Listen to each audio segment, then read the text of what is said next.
Hello everyone, how are you all? So today we are going to begin with part 4 of chapter 9, History, Kings and Chronicles. So in this video we will be studying about ulama, what was their point of view towards paintings. Okay, so let's begin. So who was ulama? Ulama was representatives of Muslim orthodoxy. ये क्या होते थे? मुस्लिम orthodoxy मतलब जो रूढ़िवादी विचार वगैरह होते हैं लोगों के, मतलब वैसी सोच, थोड़ा ऑर्थोडॉक्स सोच होना, ठीक है, मतलब ओल्ड टाइप। ये जैसे हमारे यहाँ हिंदूज में कि प्रिस्ट वगैरह होते हैं, वैसे होते थे मुस्लिम्स के रिलीजियस लीडर्स होते थे, ठीक है। ये क्या करते थे?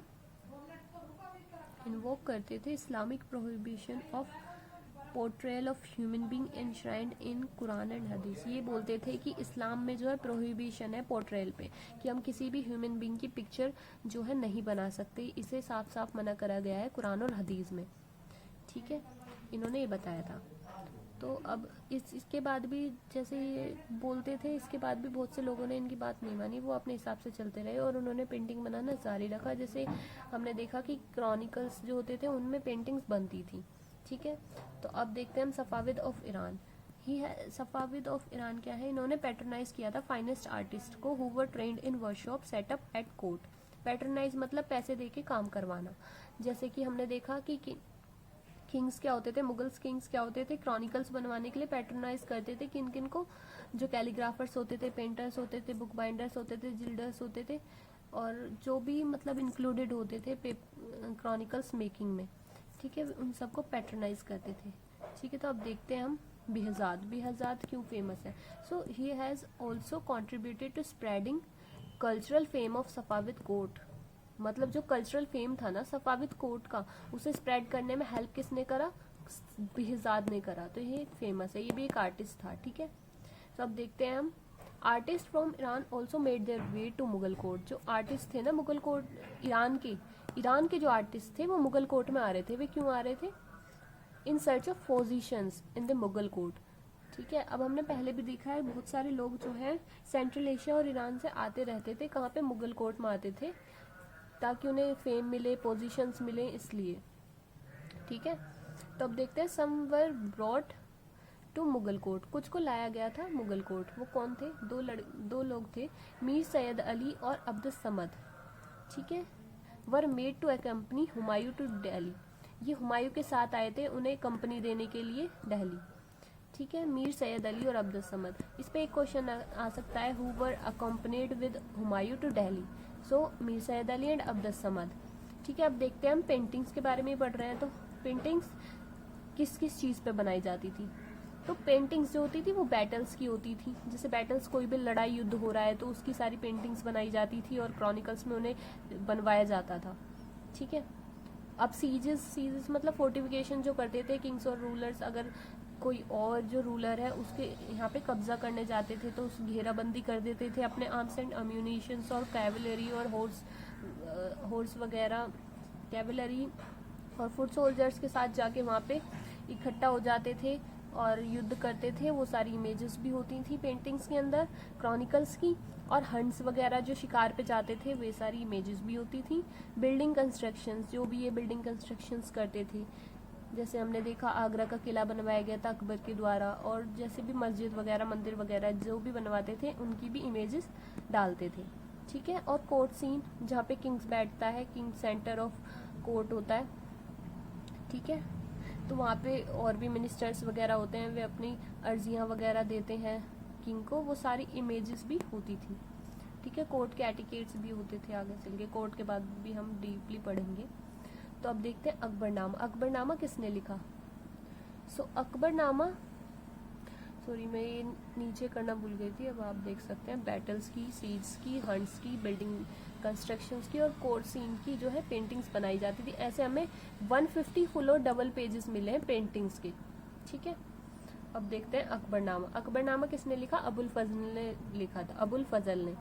He was minister of Akbar, ठीक ठीक है, अब देखते हैं इसका जन्म आगरा में हुआ था and he was widely red in Arabic, Persian, Greek philosophy, Sufism. इसे किस किस चीज़ की नॉलेज थी? इसे अरेबिक लैंग्वेज की नॉलेज थी, पर्शियन लैंग्वेज की नॉलेज थी। पर्शियन हमें पता है कोर्ट की लैंग्वेज है, और एडमिनिस्ट्रेशन की भी लैंग्वेज थी मुगल कोर्ट में। ठीक है, अब देखते हैं ग्रीक फिलोसफी। ग्रीक फिलोसफी मतलब इसे ग्रीक लैंग्वेज नहीं आती थी, बट इसने फिलोसफीज जो थी, जो ग्रीक फिलोसफर्स होते थे, उनके बारे में पढ़ रखा था। ठीक है, और इसे सूफिज्म की नॉलेज थी। ठीक है, and he was a forceful debater. ये डिबेटर था, एक फोर्सफुल डिबेटर था एंड इंडिपेंडेंट थिंकर था।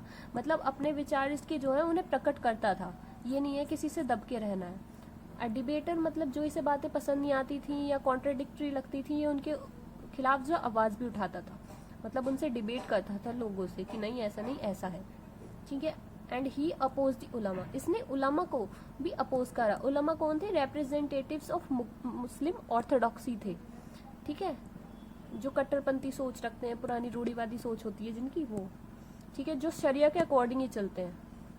ठीक है, अब देखते हैं हम। He was advisor and spoke person of Akbar policy. अब अकबर ने इसे एडवाइजर और स्पोक पर्सन क्यों रखा? क्योंकि अकबर जो है इम्प्रेस हो गया इसकी ये सारी क्वालिटीज के थ्रू। मतलब इतनी सारी क्वालिटीज हैं इसके अंदर, ये फोर्सफुल डिबेटर है, इंडिपेंडेंट थिंकर है, इसने उलमा को भी अपोज करा। अकबर जो है क्या चाहता था? वो उलमा की जो पोजीशन है उसे कम करना चाहता था। उलमा से इंस्पायर्ड नहीं था वो अकबर इतना, वो उलमा के सिस्टम को खत्म करना चाहता था, मतलब उनकी पोजीशंस को कुछ कॉन्स्टेंट करना चाहता था। ये आगे चल के हम पढ़ेंगे। ठीक है, तो अकबर इम्प्रेस हो गए और अकबर ने क्या है, इसे एडवाइजर बना दिया और स्पोक्स पर्सन बना दिया उसकी पॉलिसीज का। ठीक है, अब देखो इसने अकबरनामा लिखना शुरू कब करा? इसने 1589 में अकबरनामा लिखना शुरू करा। अबुल फजल ने इस पे वर्क करा अकबरनामा पर 13 साल तक। मतलब 1589 में स्टार्ट कर दिया बनाना, लेकिन 13 साल तक इसने वर्क करा इस पे। ठीक है, रिवाइज करता रहा, ड्राफ्ट्स को जो भी मिस्टेक्स थी उन्हें ठीक करता गया। ठीक है, पहले ड्राफ्ट्स बनाए जाते हैं, बाद में जाके क्रॉनिकल्स बनाए जाते हैं, क्योंकि हमने पढ़ा क्यों क्रॉनिकल्स जो होते थे वो मैन्यूस्क्रिप्ट थी, मतलब हमें लिखना पड़ता था कलम से पूरा। अगर कुछ भी गलती होगी फिर दोबारा लिखना पड़ेगा, इसलिए पहले ड्राफ्ट्स बनते थे, बाद में जाके क्रॉनिकल्स बनते थे। ओके, अब देखते हैं हम सोर्सेज ऑफ क्रॉनिकल्स। तो सोर्स क्या थे क्रॉनिकल्स बनाने के लिए? कहाँ से किस चीज़ का यूज़ करते थे अबुल फजल क्रॉनिकल्स को लिखने के लिए? क्योंकि उन्हें भी सारी नॉलेज तो होगी नहीं, कुछ उन्हें सोर्स ओल्ड लोगों से भी लेने पड़े होंगे कि जैसे अकबर के बारे में लिखना है तो कुछ हुमायूं के बारे में भी लिखा जाएगा कि उनके टाइम पीरियड में क्या क्या हुआ। तो ये देखते हैं। तो एक्चुअल रिकॉर्ड्स ऑफ इवेंट्स, ये एक्चुअल रिकॉर्ड्स जो इवेंट्स होते थे वकाई, उनका यूज़ करते थे। जैसे अब कोर्ट में जो भी चीज़ें हो रही हैं उन सबको रिकॉर्ड करेंगे। ठीक है, एक्चुअल रिकॉर्ड्स। और ऑफिशियल डॉक्यूमेंट्स जो भी होते थे, जैसे मान लो बाबर का हो गया या फिर हुमायूं के हो गए, वो ऑफिशियल डॉक्यूमेंट्स। ठीक है, और oral testimonies of knowledgeable person, जो नॉलेजेबल पर्सन्स थे उनकी ओरल टेस्टिमनीज का भी यूज़ करते थे, क्योंकि जो ओल्ड लोग हैं वो तो होंगे उस टाइम पीरियड में। ठीक है, तो उन्हें सारी नॉलेज होगी, तो नॉलेजेबल पर्सन की ओरल टेस्टिमनीज का यूज़ करते थे। ठीक है, अब देखते हैं Akbarnama. Akbarnama basically divided in 3 parts. First 2 was chronicles. तो पहले 2 जो थे वो थे क्रॉनिकल्स, फर्स्ट वॉल्यूम, और सेकंड वॉल्यूम क्या थी? क्रॉनिकल्स। मतलब 1 साल के बाद अगली साल ऐसे सीक्वेंस में चले जा रहे हैं, सारे इवेंट्स रिकॉर्ड हो जा रहे हैं। ठीक है, आईन अकबरी जो है वो क्रॉनिकल नहीं है, उसमें बहुत सारी चीज़ों के बारे में है। ठीक है, इसमें जैसे टैक्सेशन का प्रोसेस क्या है, ज्योग्राफी कैसी है, पॉपुलेशन कितनी डाइवर्स है, सब के बारे में आईन अकबरी में दिया गया है। 3rd पार्ट था ये। ठीक है, तो अब देखना है फर्स्ट वॉल्यूम में क्या क्या है। So history of mankind from Adam to 1, celestial cycle of Akbar's life 30। Akbar मतलब जब से जीवन स्टार्ट हुआ है, mankind, history of mankind, Adam से लेकर जो अकबर के 30 ईयर्स है ना रूलिंग के, कंप्राइज किए गए हैं। ठीक है, फिर सेकंड क्या है? सेकंड है 46 रेनल ईयर्स, मतलब 13 तक का तो लिख दिया कि 30 साल तक का रूल में ये सब हुआ। फिर 46 ईयर्स का जो रूलिंग टाइम था उसके बारे में लिखा गया सेकंड वॉल्यूम में। ठीक है, 1601 तक, ठीक है।